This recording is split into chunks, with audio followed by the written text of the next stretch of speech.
Donc l'exercice numéro 3 sur la représentation et le calcul des vecteurs vitesse. Donc première question, donc ici on a imaginé, vous avez un pendule, c'est-à-dire une petite boule bille métallique, ici dans le cas, qui est attachée donc avec une corde ou une tige, et donc on va lâcher ici et qui va donc se balancer d'avant en arrière, d'accord, avec un point de rotation ici. Donc on nous demande première chose, donc que signifie l'information? L'échelle du document est à 1/15e, donc c'est quelque chose qu'on retrouve ici. La figure, l'échelle de la figure c'est 1/15e. Eh bien ça c'est important de comprendre ça. Ça veut dire ça que 1 cm mesuré sur le papier correspond à 15 cm dans la réalité.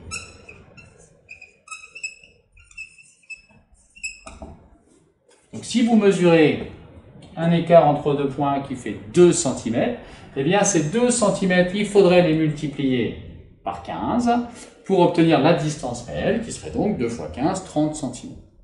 Donc l'échelle du document est importante parce que lorsque vous allez devoir calculer les vitesses, il vous faudra mesurer les écarts entre les points. Et donc, en l'occurrence, ici, il faudra multiplier par 15 cette distance. Deuxième question. On nous demande donc d'indiquer ce que veut dire, en tout cas, quelle est la durée écoulée entre deux points. Et donc là, quand on regarde, on nous dit l'intervalle de temps entre deux prises de vue est égal à 45 ms. Donc ça veut dire que pour aller de ce point-là à ce point-là, il va s'écouler une durée delta t égale à 45 ms. Donc 45 ms, ça veut dire en fait 45 millisecondes. Et 45 millisecondes, eh bien on sait que ça fait 45 fois 10 puissance moins 3 secondes. D'accord? On sait que le m ici de millisecondes se traduit en fois 10 puissance moins 3. Le 45, il ne bouge pas. Le s de seconde, il ne bouge pas non plus, mais le milli devient fois 10 moins 3. Donc quand on vous demande de convertir les 45 millisecondes en secondes, voilà ce que vous devez écrire. Delta t, donc, égale ici à 45 fois 10 puissance moins 3 secondes. C'est la valeur en puissance de 10. Je vous conseille de laisser ça sous cette forme-là, plutôt que d'essayer de convertir en décimales et de vous tromper dans les virgules. Troisième question, donc pour les points marqués d'une croix, calculez avec le plus de précision possible l'intensité des vitesses instantanées de la vie. Donc,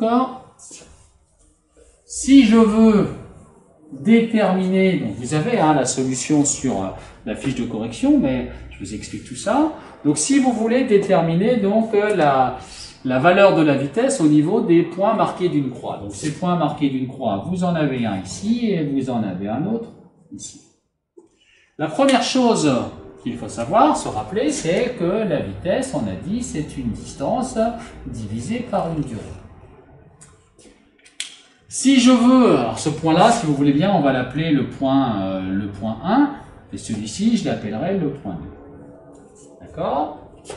Pour déterminer la vitesse au point 1, donc V1, il nous faudra une distance D1 et une durée qu'on va appeler T1.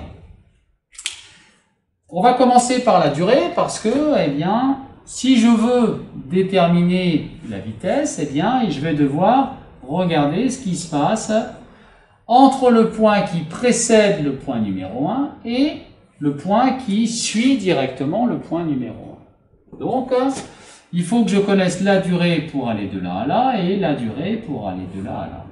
Nous avons dit à la question numéro 2 que l'intervalle de temps était de 45 fois 10 puissance moins 3 secondes à chaque fois. Donc, je sais que ma durée T1 ici, je sais que T1 est égal à 2 fois 45 fois 10 moins 3 secondes. Ça, je sais. Donc maintenant, il me reste à déterminer ma distance D1. Pour déterminer la distance D1, eh bien, il va falloir que vous utilisiez votre règle. Première chose que vous allez faire, donc en utilisant votre règle, ça va être de mesurer, donc moi je suis ici au niveau du point 1, je vais mesurer la longueur du segment entre les deux points qui encadrent mon point ici. Donc vous prenez votre règle, vous mesurez la longueur de ce segment. Normalement, en mesurant cette longueur, vous trouvez une distance D1 qui est égale à 1,7 cm. Vérifiez, vous devez trouver 1,7 cm. Mais attention, cette distance D1 de 1,7 cm correspond à la distance que vous mesurez sur le papier. Vous devez donc tenir compte de l'échelle du document. On a dit que l'échelle était de 1/15e. Donc, ça veut dire que ces 1,7 cm, je vais devoir les multiplier par 15. En multipliant 1,7 par 15, je trouve 25,5 cm. Attention, vous avez quelque chose qui est exprimé en centimètres. On va donc convertir cette longueur en centimètres, on va la convertir en mètres. D'accord? Soit vous utilisez les puissances de 10, soit vous convertissez les centimètres en mètres. Là, vous savez faire facilement, ça nous fait donc 0,255 mètres. Vous avez donc votre distance D1, vous avez votre durée T1, d'accord? Donc, je dis D1, ici on a dit 0,255 mètres. Il me reste donc plus qu'à appliquer la formule. On a dit que V1 c'était D1 sur T1, c'est-à-dire ce sera 0,255 divisé par 2 fois 45 fois 10 moins 3. Attention, quand vous utilisez votre calculatrice, d'accord, quand vous utilisez la calculatrice, je vous conseille d'utiliser cette touche-là qui permet d'avoir les fractions, d'accord, et le haut ici est plus foncé que le bas. D'accord? Ça vous évitera d'avoir des problèmes, notamment avec la puissance de 10 ici. Donc je vous conseille fortement d'utiliser ça. Et quand vous faites ce calcul, vous devez trouver une valeur de 2,83 mètres par seconde que nous allons arrondir à 2,8 mètres par seconde. Donc on retient ce résultat pour le moment. Donc si celui-ci on a dit que c'était le point 1, on va retenir que la valeur de la vitesse au point 1 est à peu près égale à 2,8 mètres par seconde. On va donc procéder de la même façon au niveau du point numéro 2. J'efface ce qui est ici. Hop. Au niveau du point numéro 2, donc, vous allez de nouveau devoir utiliser votre règle. Vous allez donc tracer le segment qui encadre, d'accord, le point numéro 2. Donc, vous tracez ce segment et vous mesurez la longueur de ce segment. Vous devez trouver, donc, pour la distance, c'est ce qu'on va appeler ici la distance D2, d'accord? Parce que, alors pourquoi je l'appelle D2? Parce que si on a V qui est égal à D sur T, ça veut dire qu'on aura V2 qui sera égal à D2 sur T2. Le T2, on a dit que ça ne changeait pas, c'est 2 fois 45 fois 10 puissance moins 3 secondes. Et donc, si je veux mesurer T2, je commence par mesurer à la règle la longueur de ce segment et vous devez trouver 2,5 cm. Donc ces 2,5 cm correspondent à la distance mesurée sur le papier. Il faut multiplier tout ça par 15, parce qu'on a une échelle de 1/15e. Et en faisant ce calcul, vous devez trouver 37,5 cm. On n'oublie pas de convertir ces 37,5 cm en mètres, ce qui nous fait 0,375 mètres. Vous avez donc la durée T2 qui est égale à 2 fois 45, 10 puissance moins 3 secondes. Vous avez la distance D2 qui est égale à 0,375 mètres. Reste donc à faire l'application D2 divisé par T2, ce qui va nous faire, en utilisant sur la calculatrice la touche fraction, ça va nous faire donc 0,375 sur 2 fois 45 fois 10 moins 3. Et vous devez trouver quelque chose autour de 4, à peu près, 4,16 mètres par seconde que vous allez pouvoir arrondir à 4,2 mètres par seconde. Nous avons donc une vitesse V2 qui serait à peu près égale à 4,2 mètres par seconde. Voilà donc pour le calcul de nos vitesses.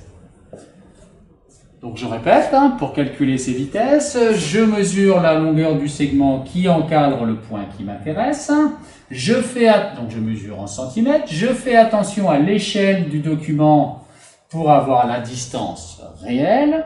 Une fois que j'ai la distance réelle, je fais attention de la convertir en mètres. Puis, je fais le calcul de la vitesse, donc une distance divisée par une durée, en faisant bien attention d'avoir mis ma durée en secondes, en faisant bien attention aussi à l'intervalle de temps entre chaque point. Donc forcément, cet intervalle de temps est à multiplier par 2 parce qu'il s'écoule une fois ici et une fois là, ce qui nous fait donc 90 millisecondes. 2 fois 45, ça fait 90. Et nous avons donc les valeurs des vitesses.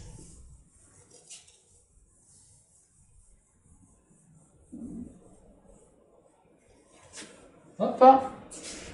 Donc, dans la question numéro 4, on vous demande de représenter sur le schéma les vecteurs vitesse et on vous dit que l'échelle de représentation sera de 1 cm pour 1 mètre par seconde. Donc, les points qui nous intéressaient, c'était ceci et celui-là. Donc, ça, c'était le point 1, ça, c'était le point 2. Je vous rappelle que lorsque vous devez tracer un vecteur, vous devez d'abord commencer par tracer le segment à l'aide des deux points qui entourent le point qui vous intéresse, ça c'est important. Alors pourquoi on trace ce segment? Parce que la tangente va être une droite qui sera parallèle à ce segment. Donc au niveau du point numéro 1, je trace donc cette droite parallèle qui passe donc forcément par le point numéro 1. Voilà pour la première tangente. Et si je veux tracer la deuxième tangente, donc il va passer par le point numéro 2. Voilà. Donc, on va considérer que le mouvement se fait dans ce sens-là.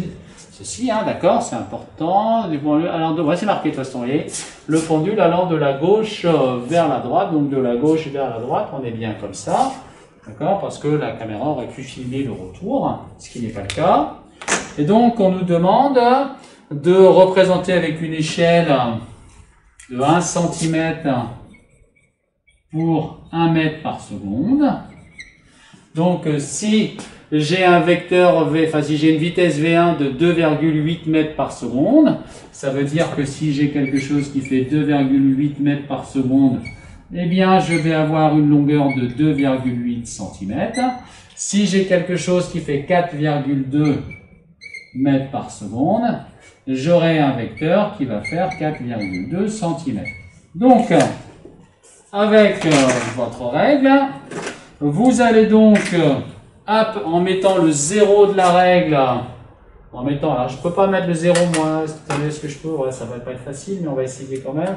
En mettant le 0 de la règle ici, donc je mesure 2,8 cm, hein, ça vient ici. Donc je trace sur la droite, je trace mon vecteur V1, donc logiquement il doit être bien sur ma droite bleue. Au bout ici, je mets la flèche, donc là j'ai mon vecteur V1, je n'oublie pas de mettre son nom avec la petite flèche. Au niveau du point numéro 2, c'est plus facile. Au niveau du travail, hop, 4,2, je suis là. Et donc, hop, je trace mon vecteur. Ceci étant le vecteur V2. Voilà, nous avons terminé l'exercice donc en traçant les vecteurs V1 et les vecteurs V2. Donc attention, au niveau des échelles, ici on a l'échelle de représentation des vecteurs. Ici on avait l'échelle de la figure ou l'échelle du document. L'échelle du document permet de travailler sur les distances. L'échelle de représentation des vecteurs, hein, c'est en mètres par seconde, nous permet de tracer nos vecteurs. Voilà pour ce troisième exercice.